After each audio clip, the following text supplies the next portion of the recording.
right, go ahead and hit me. What's up? Chat GPT. What you think? Oh man, oh yeah, we definitely gotta talk about AI and chat. Oh my gosh. Okay. Mm-hmm. All right. So let me set the stage for a minute. So for those who are unfamiliar, well, actually, I don't know, but at this time, I think most people know about ChatGPT now, even if you're not in tech circles, right? Basically, like ChatGPT, it's called a generative AI or artificial intelligence, right? It's able to generate response like human-like responses based on questions or whatever that you type into the prompt. So you can ask ChatGPT almost anything and it'll give you some kind of response. I actually used a competitor from Google called Bard, and I actually gave it. So when I was preparing for my job interview, there's a website called Leak Code that I go to in order to practice coding problems, and so I put one of the hard coding problems into Bard just to see if it could answer it. It did. Like, okay, okay, well. Wish I was that good at answering coding problems that like that. But like you can put in whole prompts for it to do, and it'll spit out almost anything. You can have it write a resume for you. I've seen people write resumes from using Chat GPT. I've seen people straight up use it for their homework. Students, please don't do that. Please don't use Chat GPT for your homework. Oh But no, no. right? And so like it's kind of taken the world by storm. I just saw an article just a few days ago. It was I forgot what was it, IBM? It was some company that said that they're gonna lay off like 7,800 jobs because of AI. I'm like Mm-hmm. 7,800? Oh my gosh.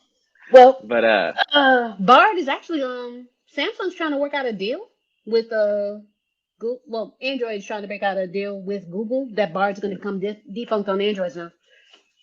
I'm not surprised. I mean, Android is developed by Google, right? Why not? And Mm-hmm. here's the thing that's somewhat. I mean, I would say ChatGPT was popular, but I think what really kind of set it over the edge was when Microsoft announced like they were integrating it into Bing and like Edge, their browser, right? And, Mm-hmm. and Google basically lost their crap when that happened because here's the thing: if you could just use ChatGPT for your searches, why would you need to Google anything? And Google's biggest revenue stream is ads that they show you when you Google stuff. And so you click on the ad, and that's how they make money. But if you're not Googling anything, Google's not going to make any money, right? Yep, So, and that's why they signed uh, that deal with Android. Now yeah. Bard's going to be all on every Android, and I'm actually prepared for that. I'm not even gonna lie. My last week of work, I had to write a lot of documentation. I used GPT to. I just typed everything that I did, and then Hmm. I said, "Make this sound like a technical writer wrote it," and then they rewrote it and just copy and pasted it. See, I mean, you can ask it almost anything. It'll Like, write now, this like a technical writer. right? You can even have it. You can even have it write things like celebrities or something. Like you can have it Hmm.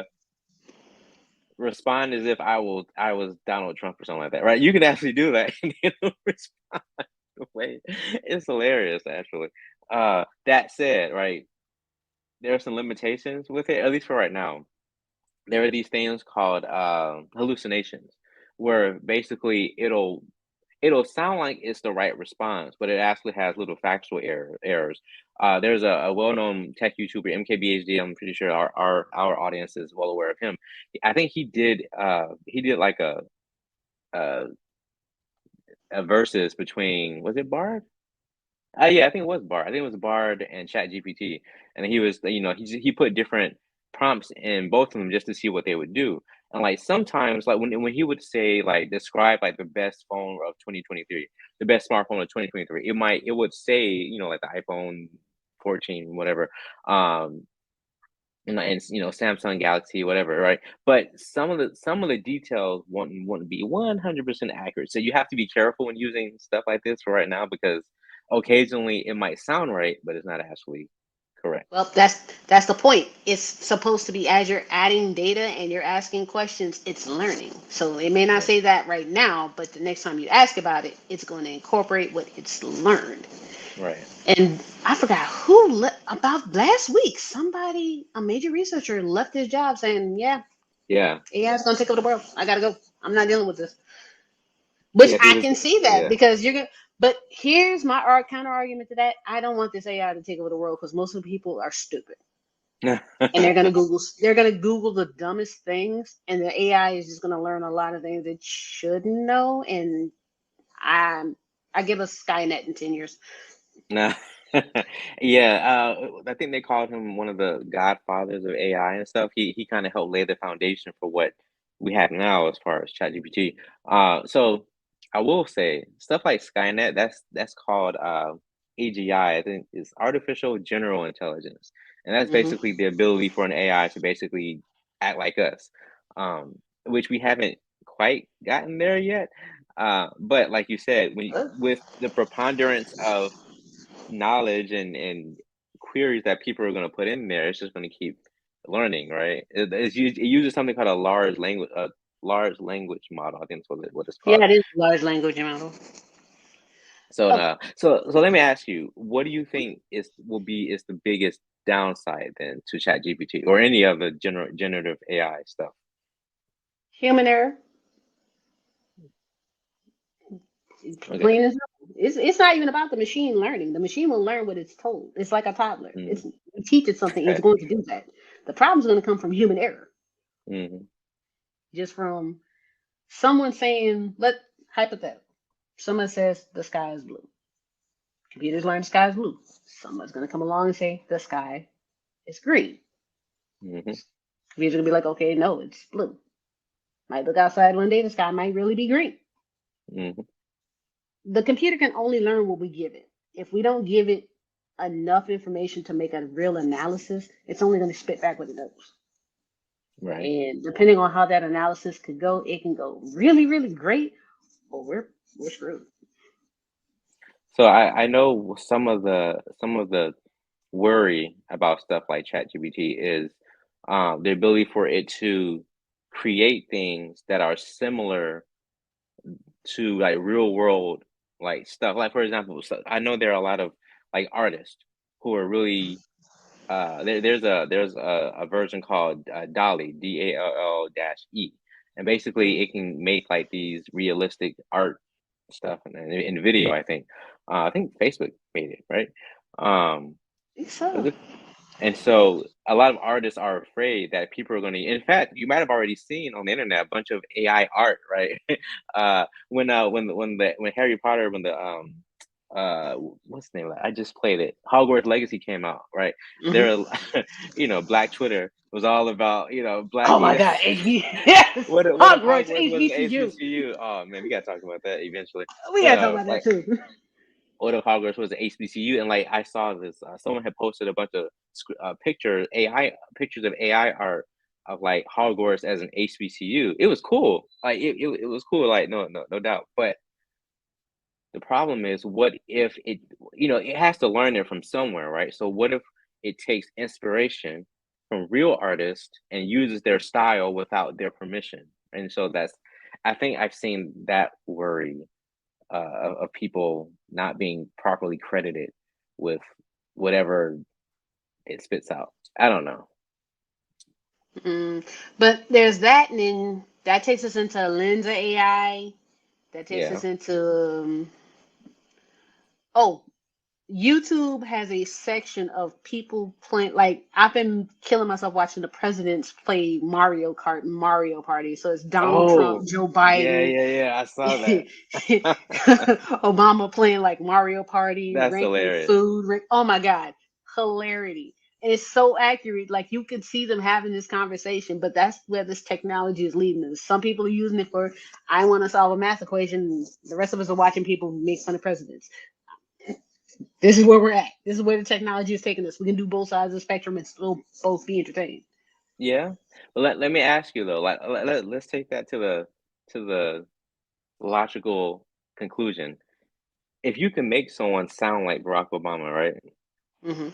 What's to prevent people from using using that to recreate someone's voice that's like dead or something, right? Or use their likeness um without their permission or even like straight put them out Oh, of a job or something. I don't know.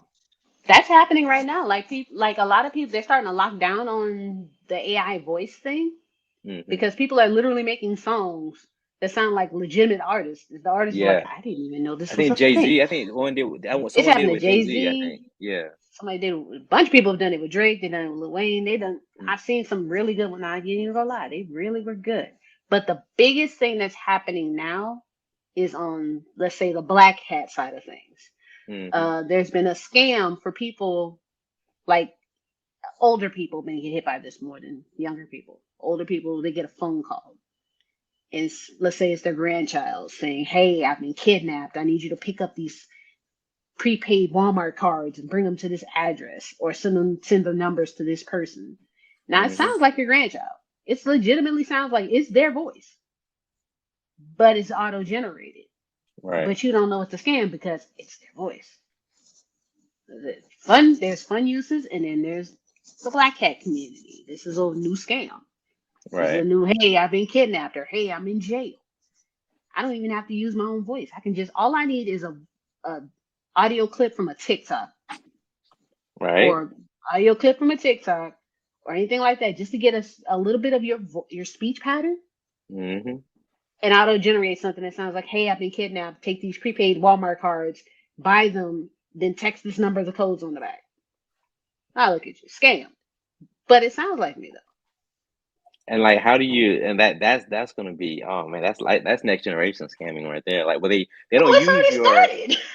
They Yeah. were doing. I heard about this scam from people in Baton Rouge got hit. Mm. So this is something they've been. This is incorporated. This is real stuff.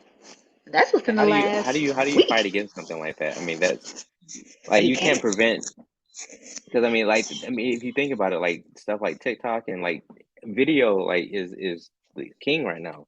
And Mm-hmm. if you're heavy into that and being a video creator, what's to stop someone from taking not just your voice, but your likeness, right? If your Mm-hmm. face is on camera, like they can just download gigs and gigs of you of your of video and recreate you doing stuff and make deep fakes of you with your voice, right? That's Mm-hmm. like Like I said, there's nowadays. Yeah, go ahead. that's what's gonna. This is the other side of the coin. There's a whole bunch of benefits, but here's where you get the scammers. They're gonna do this. You don't know how many people could look up, especially a lot of major content creators. You could look up and like, why is this video out? The Hmm. video isn't real, but it's real enough. And that's all they would need to really just ruin your reputation. I mean, if you think about it, I mean, think about the internet right now. Think about how many people. No, think about 2016 or 2020. Right. Think about how many people were fooled with disinformation about the election. Right. Think about how many people.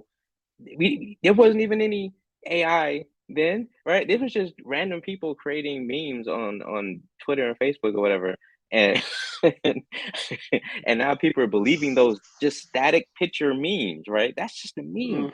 Now we have the ability to create fake videos of people using their voice, and now people are going to think, yeah, Yeah, I'm not. these next 2 years, this election cycle is gonna be wild. Oh man, I'm not looking for it. We're already kind of in it already. Yeah, People I'm already saying announced. we're in it. So, but next year with this technology out and about, good Hmm. God, it's gonna get wacky.